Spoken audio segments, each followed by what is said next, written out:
불법 체류자 보호도시를 선언한 LA시 등 상역도시 지도자들에게 톰 호만 국경 차르 예정자는 우리를 시험하지 말라고 경고했습니다.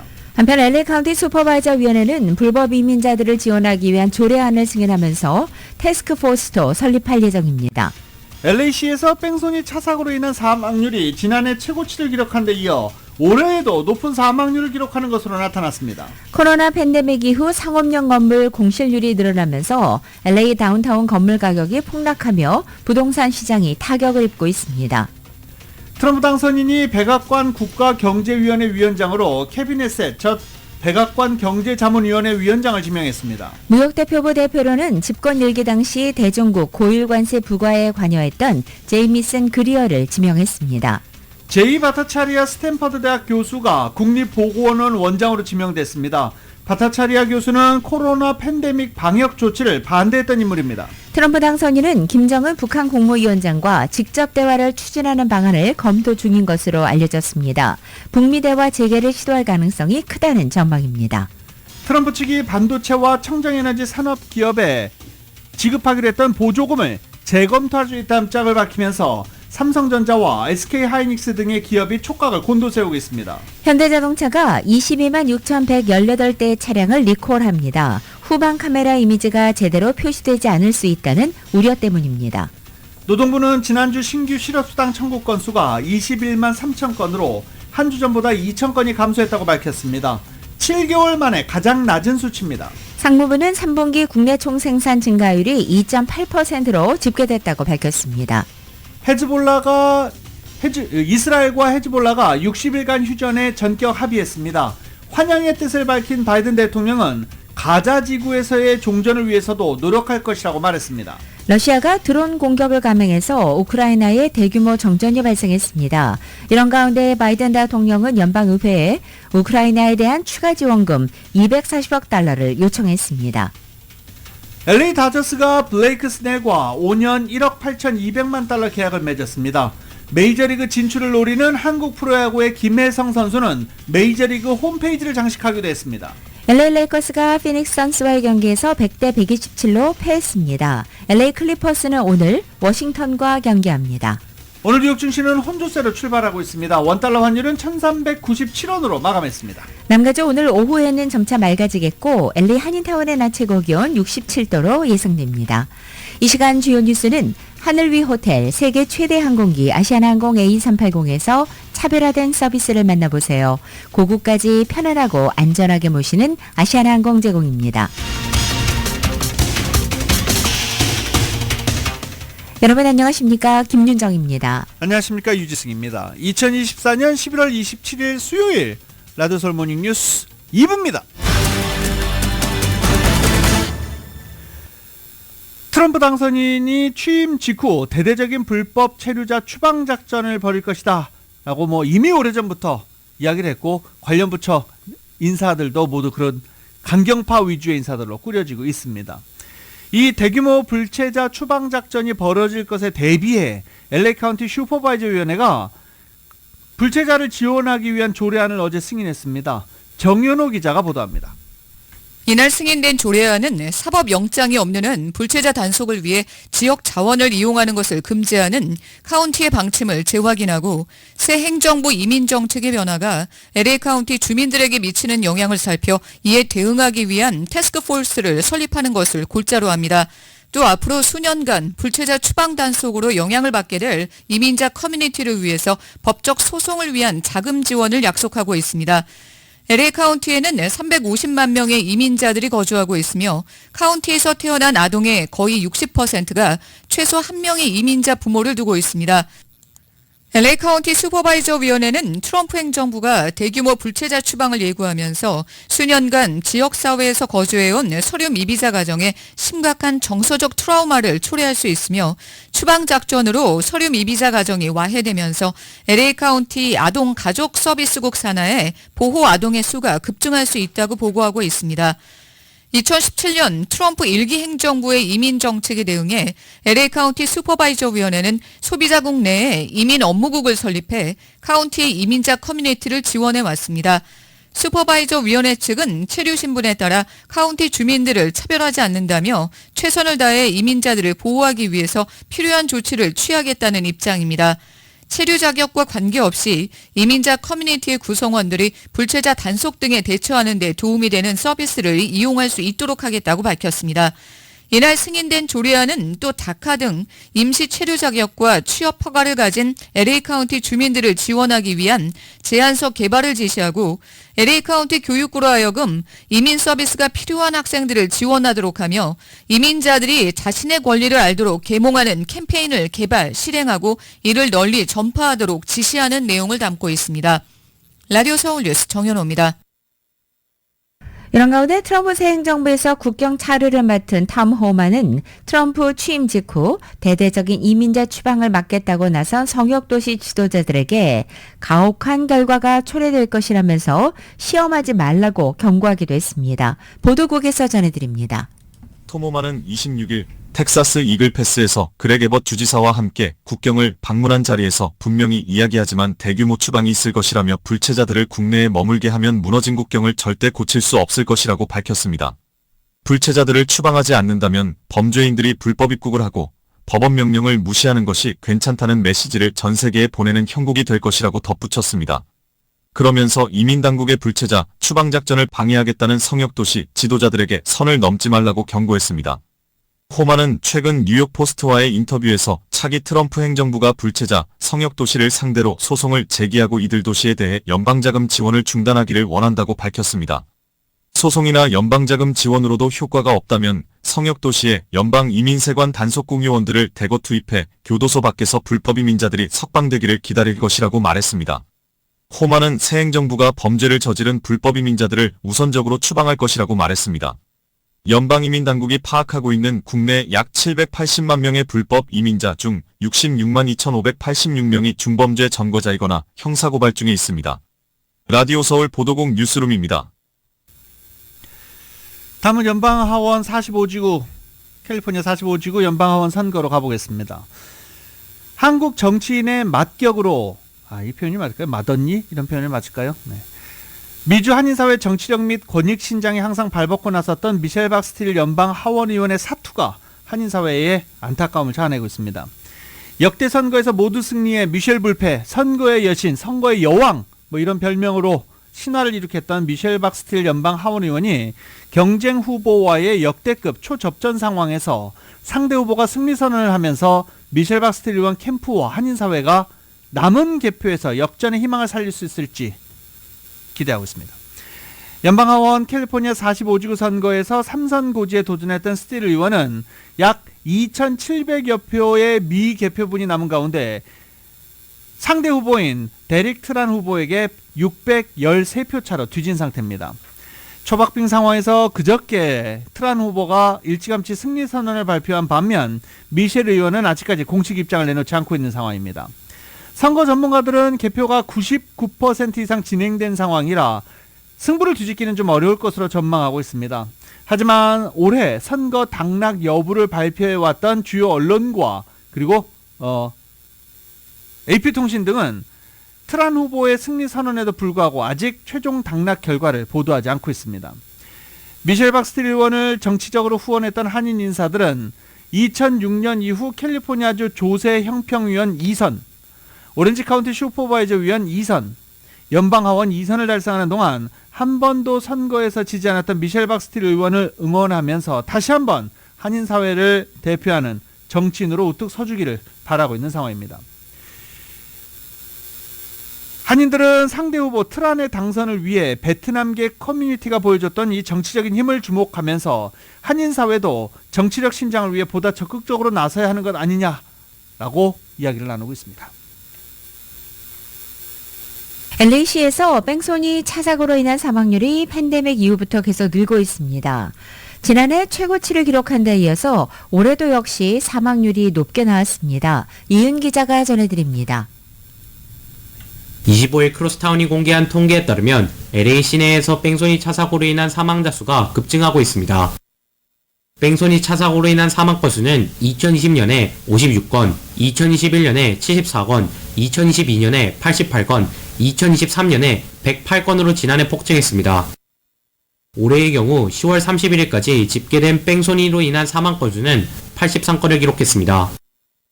올해에는 아직 10월 31일까지 사고들만이 집계된 상황이라 11월과 12월을 합치면 사망 건수는 더 늘어날 것으로 보입니다.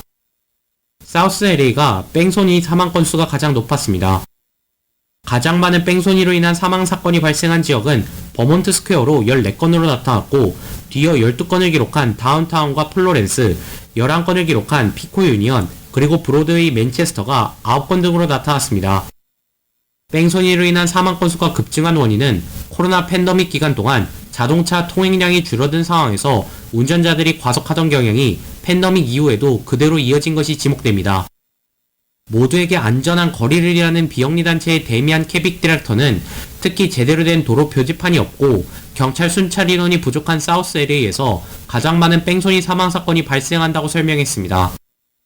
LA 경찰국 대응에서 교통사고는 우선순위에 떨어지기 때문에 뺑소니 사고 단속이 어려운 점으로 지적됩니다. 특히 지난 8월 유명 코미디언인 페리 커디스가 늦은 밤 횡단보도를 건너다가 18세의 운전자 차량에 치여 숨지는 사건도 벌어져 LA 시내 보행자들도 위험한 상황입니다. 도로가 위험한 상황이다 보니 자전거와 오토바이 운전자들의 안전에도 빨간불이 켜졌습니다.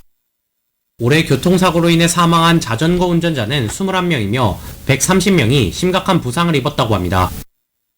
LA시의 경우 많은 차량들이 통행하는 상황인데 자전거와 오토바이 운전자들이 섞여 도로에서 운용되다 보니 자동차와 자전거 이용자, 보행자까지 더 큰 위험에 놓였다고 풀이했습니다.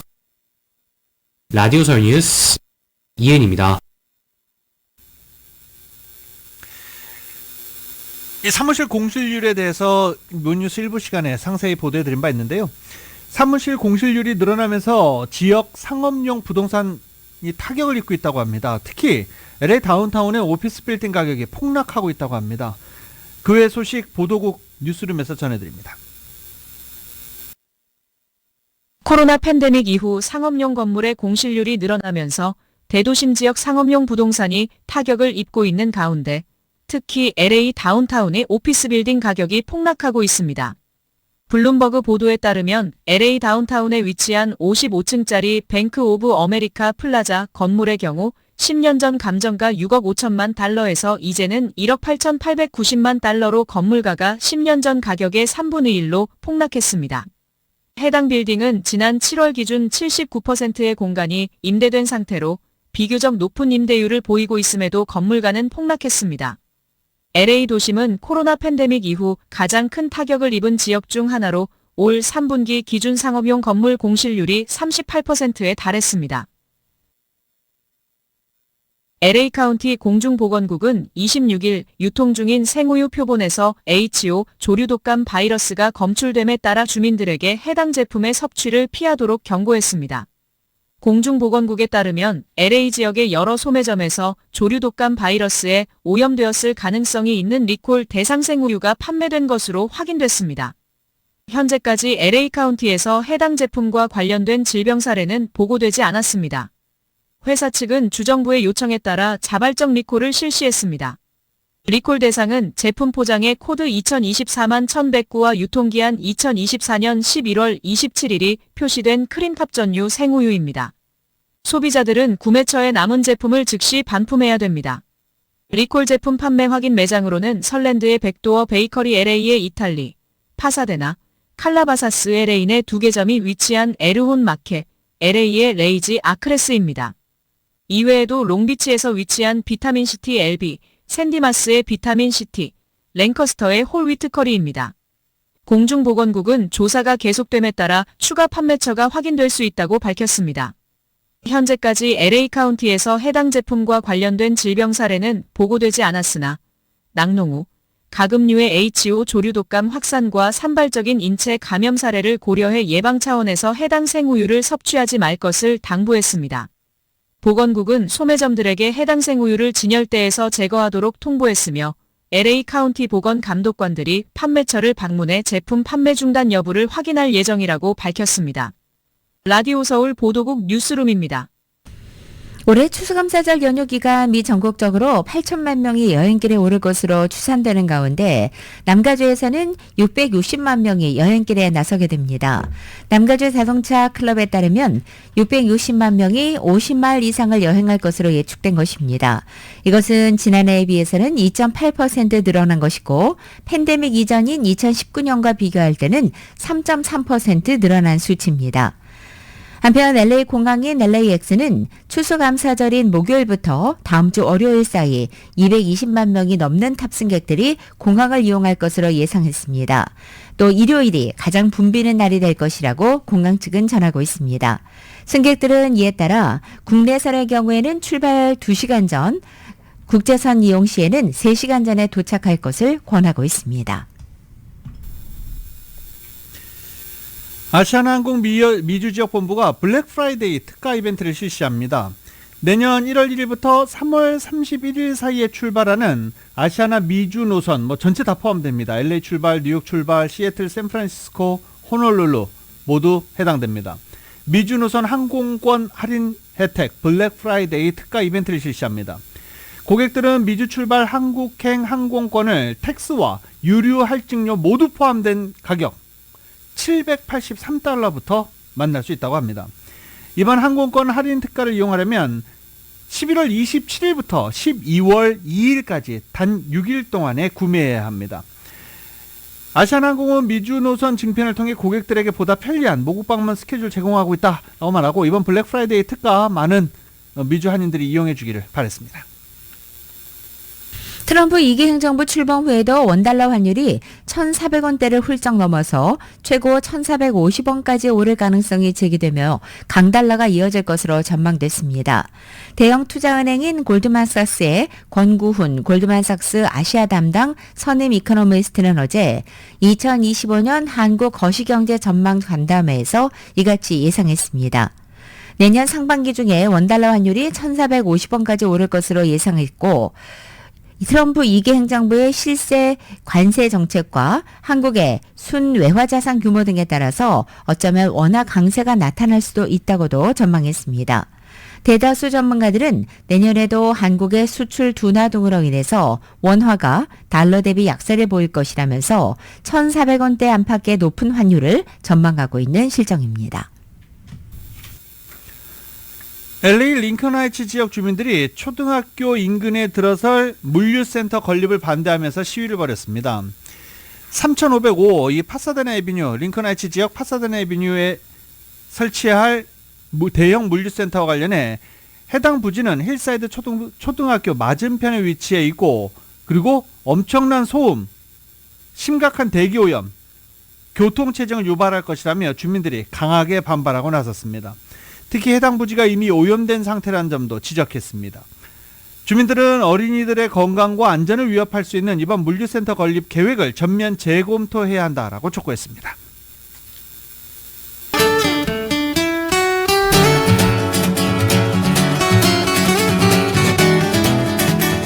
11월 27일 수요일 남가주의 날씨입니다. 추수감사절을 하루 앞둔 오늘 아침 출근길 약간의 이슬비로 시작하고 있습니다.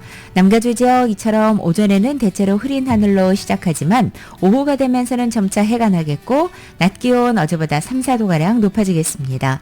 추수감사절 휴일인 내일도 역시 아침 한때 흐리지만 점차 맑아지고 내일 낮 기온은 예년 기온을 회복해서 온화한 추수감사절을 지낼 수 있겠습니다.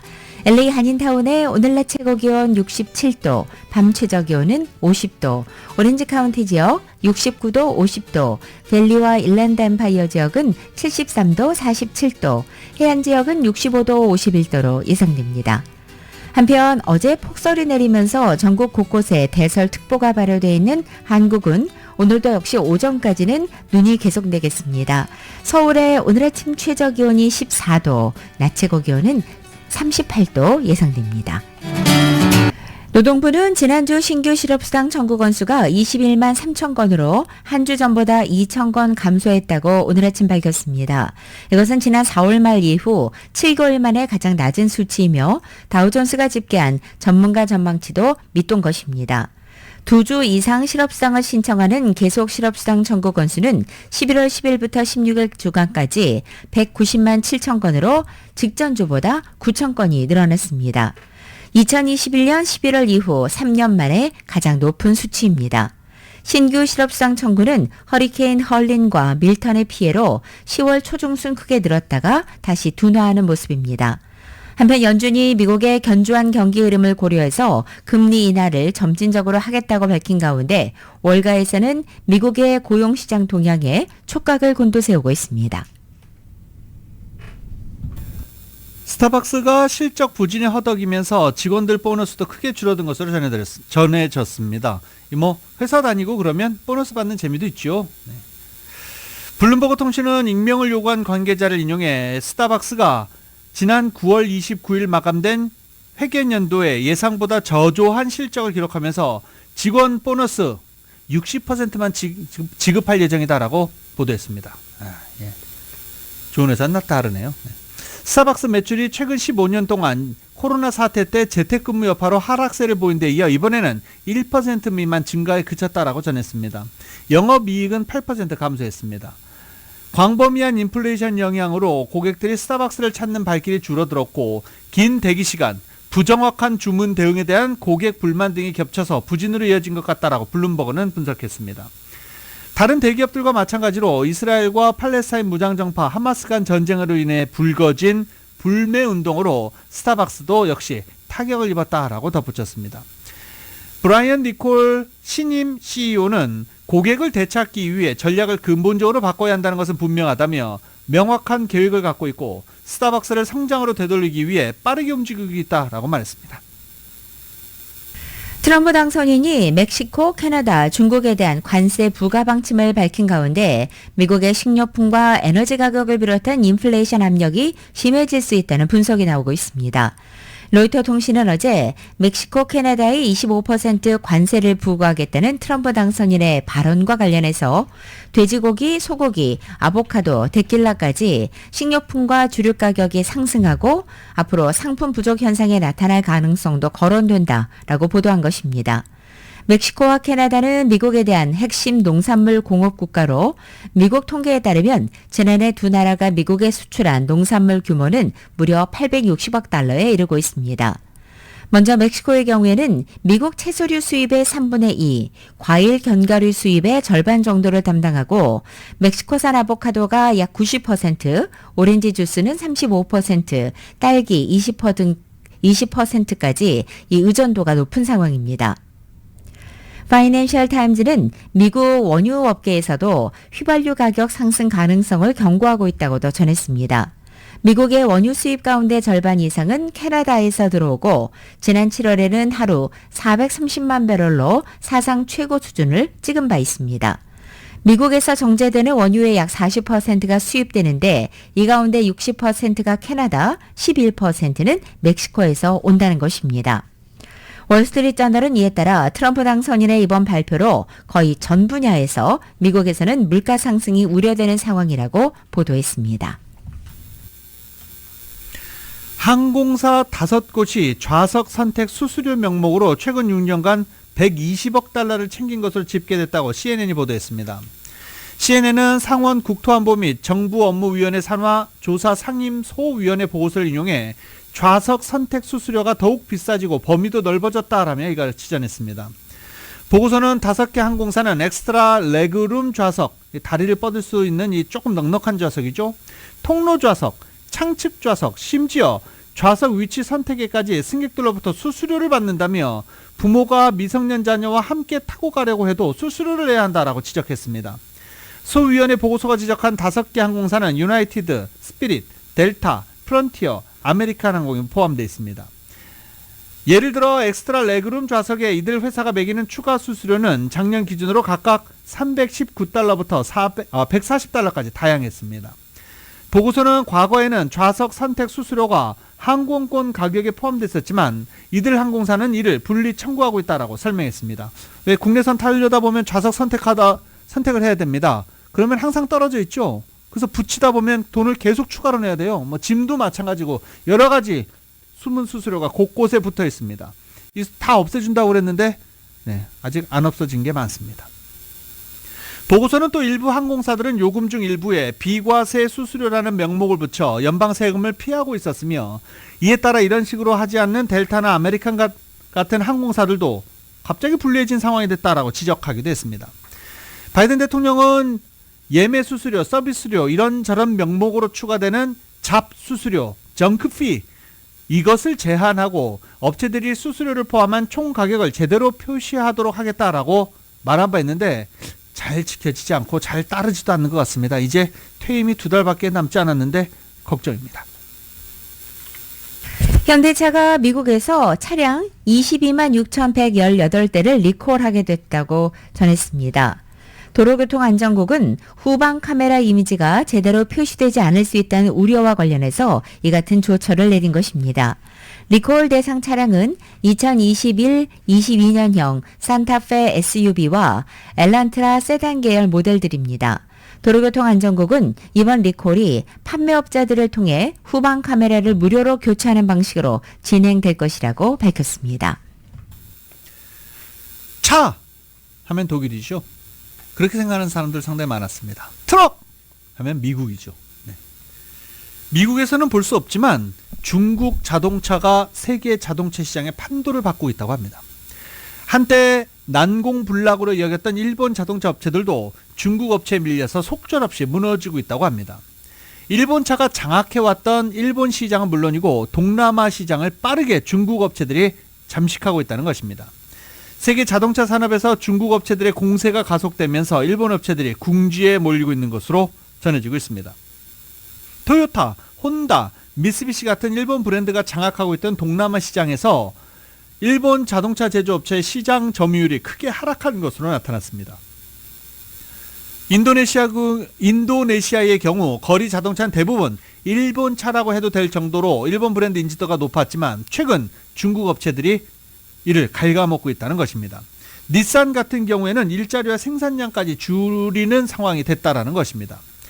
태국의 경우엔 일본 자동차가 12%, 싱가포르는 18%포인트 점유율이 각각 떨어진 것으로 나타났습니다.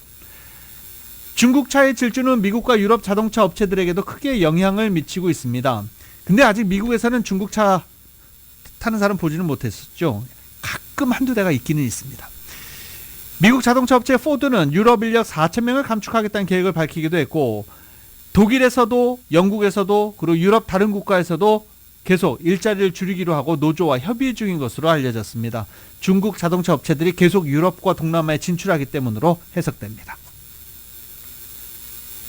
트럼프 대통령 당선인 측이 미국 내 반도체와 청정에너지 산업을 육성하기 위해 기업에 지급하는 보조금을 재검토할 수 있다는 입장을 밝히면서 삼성전자와 SK하이닉스 등 한국 반도체 기업이 촉각을 곤두세우고 있습니다. 현재 진행되고 있는 바이든 행정부와의 보조금 협상에 차분히 대응을 하되 내년 트럼프 2기 집권 이후 달라질 정책 변화를 예의주시한다는 입장이라는 것입니다. 업계에 따르면 삼성전자와 SK하이닉스는 각각 바이든 정부와 보조금 지급에 관한 예비 거래각서 PMT를 체결하고 협상을 진행하고 있습니다. 반도체법에 의거해서 삼성전자는 64억 달러의 보조금을 받고 SK하이닉스는 최대 4억 5천만 달러의 연방 보조금과 정부 대출 최대 5억 달러, 또 최대 25%의 세액 공제 혜택 등을 받는 것이 결정됐습니다. 그러나 아직 최종적 계약은 체결되지 않은 상태입니다. 텍사스주 테일러에 파운드리 공장을 짓고 있는 삼성전자는 2030년까지 총 450억 달러를 투자할 계획이고, SK하이닉스도 인디애나주 웨스트리 라파엣에 AI 메모리용 어드밴스드 패키징 생산기지 건설에 38억 7천만 달러를 투자할 방침입니다. 바이든 행정부는 트럼프 당선인 취임 1월 20일 전까지 기업에 약속한 반도체 지원금을 최대한 지급하겠다는 입장입니다. 연방상무부는 어제 인텔에 최대 78억 6,500만 달러의 직접 자금을 지급한다고 발표하기도 했고, 다만 인텔의 투자 지원 등으로 당초 합의됐던 85억 달러보다는 감액된 액수였습니다. 이런 가운데 트럼프 2기 행정부에서 정부 효율부 나치를 이끌 비맥 라마스와미가 X를 통해서 바이든 행정부가 정권 인수 전에 지출에 속도를 내고 있다며 감사관이 이런 막판 계약을 면밀히 조사하도록 권고할 것이라고 밝혀 한국 기업들이 긴장하고 있는 분위기입니다. 당장 현재 진행 중인 보조금 협상에 차질을 빚지는 않을 것이라고 보면서도 그동안 트럼프 당선인 측에서 반도체 보조금에 대한 부정적인 입장을 밝혀온 만큼 앞으로의 상황 변화에 대한 대응책을 고민하고 있습니다. 라디오솔 모닝뉴스 함께하고 계십니다. 트럼프 대통령 당선인은 내년 1월 정권 출범을 앞두고 정권 인수 작업을 시작하기 위해 필수적인 업무 협약 MOU를 바이든 정부 백악관과 체결했습니다. 수지 와일즈 트럼프 대통령 당선인 비서실장은 성명을 내고 내각 인선 절차를 완료한 뒤 트럼프 당선인은 MOU로 정권 인수 다음 단계로 접어들었다라고 밝혔습니다. 이번 체결로 내각 강요 후보자들은 모든 부처와 기관에 상륙팀을 배치하는 것을 포함해 핵심적인 준비를 시작하고 질서 있는 권력 이양을 완료할 수 있게 됐다라고 말했습니다. 주요 정당 후보자는 대권 이후 정권 인수에 대비해 연방 총무청, 백악관과 각각 MOU를 체결해야 합니다. 이를 통해 연방 총무청으로부터 사무실을 비롯한 실무 지원을 받을 수 있고 백악관 기밀 문서를 취급할 수 있는 허가를 받게 됩니다. 트럼프 대통령 당선인 어제 백악관 국가경제위원회 위원장으로 케빈 헤셋 전 백악관 경제자문위원회 위원장을 지명했습니다. 케빈 헤셋 전 위원장은 트럼프 1기 정부 때 백악관 경제자문회 위원장과 백악관 선임 경제고문 등을 지냈습니다. 보수 경제계에서 활동한 그는 현재 스탠퍼드대 후보연구소에서 연구원으로 있고 조세정책과 에너지 투자 등에 대한 논문을 작성했습니다. 국가경제위원회 NEC는 백악관의 경제정책 총괄 컨트롤 타워입니다. 클린턴 정부 당시 설치된 이 기구는 국내외 경제 이슈에 대한 정책 결정 조정과 대통령의 경제정책 조언 제공, 또 대통령의 경제정책 목표와 정책 결정 프로그램 일치 확인, 대통령의 경제정책 아젠다 이행과 모니터링 등의 역할을 수행하는 것입니다. 백악관에는 경제자문위원회도 있지만 이 자문위원회는 백악관 내 띵크탱크 역할을 하면서 실질적인 정책 결정은 이 국가경제위원회인 NEC가 담당하고 있습니다. 새로운 국가경제위원회 위원장은 스캇 베센트 재무부 장관 후보자와 함께 앞으로 트럼프 당선인의 경제 계획을 시행에 옮기게 됩니다. 미국의 공중보건과 생의학 연구를 관장하는 국립보건원 차기 수장으로 코로나 바이러스 팬데믹 시절 봉쇄 조치에 반기를 든 과학자가 지명됐습니다. 트럼프 당선인은 제이 바타차리아 스탠퍼드 대학교 교수를 국립보건원 원장으로 지명했습니다. 국립보건원은 보건복지부 산하 의학연구기관으로 각종 질병의 치료와 예방과 관련된 생의학적 연구를 지휘하고 지원하는 단체입니다. 인도에서 출생한 바타차리아 교수는 스탠퍼드 대학교에서 의학 박사와 함께 경제학 박사학위를 따고 그리고 스탠퍼드 대학에서 교편을 잡은 인물입니다. 국가보건정책을 경제학적인 관점에서 바라보는 연구를 지속한 그의 이름이 세계적으로 알려진 계기는 코로나 바이러스 팬데믹이었습니다. 바타차리아 교수는 방역을 위한 봉쇄 조치와 마스크 강조 착용에 반대했고 2020년 동료 연구자들과 함께 집단 면역을 통한 코로나 바이러스 퇴치를 주장하는 공개 서한을 발표하기도 했습니다.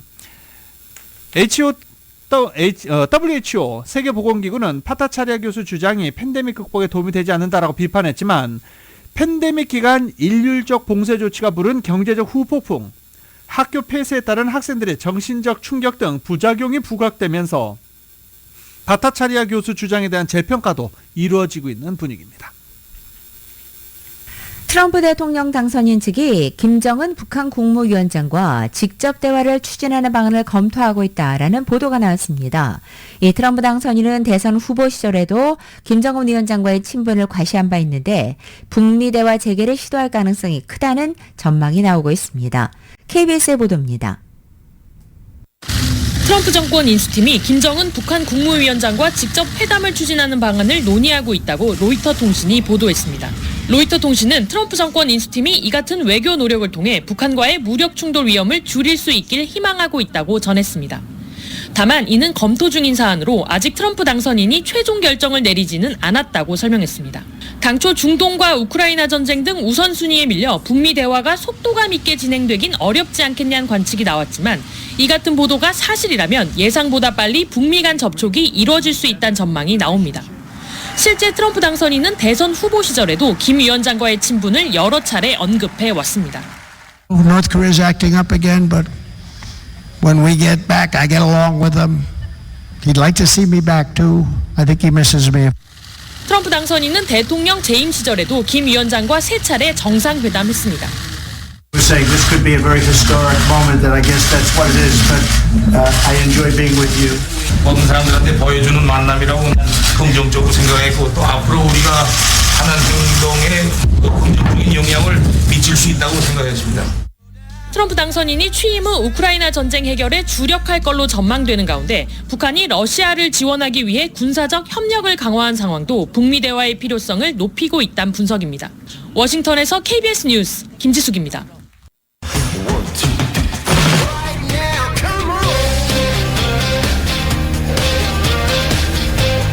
라디오솔 모닝뉴스 스포츠 소식입니다. 다저스가 진짜 어떻게 하려고 그러는 걸까요? 네. 블레이크 스넬과 LA 다저스가 5년 1억 8,200만 달러의 계약을 맺었다라는 소식입니다. 아직 다저스가 공식 발표는 하지 않았는데요. 신체 검사가 남아 있습니다. 이 신체 검사를 통과하면 블레이크 스넬과 다저스 입단 내용을 공식 발표할 것으로 보입니다. 다저스가 지금 블레이크 스넬을 영입하게 되면 지금 보면요. 야마모토 요시노부, 블레이크 스넬, 타일러 글래스노우, 오타니 쇼웨이, 토니 곤솔린, 바베 밀러, 그리고 클레이튼 커쇼 돌아오죠? 더스틴 메이 돌아오죠? 그럼 선발 투수가 8명입니다. 여기에 LA 다저스 지금 일본에서 사사키 선수를 영입하기 위해서 접촉했고 일부 많은 야구 관계자들, 메이저리그 관계자들이 사사키의 다저스행은 이미 확정된 거나 다름없다. 이렇게 보도하기도 하고 있습니다. 그럼 다저스는 선발 투수는 9명인데 이거 교통정리 어떻게 하려고 그럴까요? 네, 당장 워커빌러 이름 나오지 않죠? 워커빌러는 자유계약 선수가 되는데 다저스가 잡지 않을 것으로 보입니다. 아무튼 다저스는 블레이크 스넬과 계약을 맺은 것으로 전해지고 있습니다. 블레이크 스넬 사이 영상을 2번 받은 잘 던지는 선수는 맞아요. 그런데 과연 선부지구랑 잘 어울릴지 다저스와 잘 어울릴지 지켜봐야 되겠습니다. 한편 2024 월드시리즈 챔피언이 LA 다저스가 역대 최고의 배상금을 받게 됩니다. 2024 이 포스트 시즌 배당금은 총 1억 2,910만 달러로 기존 최고기던 지난해보다 넘어섰습니다. 포스트 시즌 배당금은 내셔널리그와 아메리칸리그 와일드카드 결정전, 디비전 시리즈, 챔피언십 시리즈, 월드 시리즈 입장 수입의 60%를 합산해서 계산하게 됩니다. 이에 따라 LA 다저스는 4,647만 달러, 1인당 47만 7,441달러를 받게 됩니다. MLB에서는 팀 내 투표를 통해서 배당금을 받을 구성원 규모를 정하고 LA 다저스는 다른 팀보다 많은 79명이 나눠 갖기로 했다고 밝혔습니다.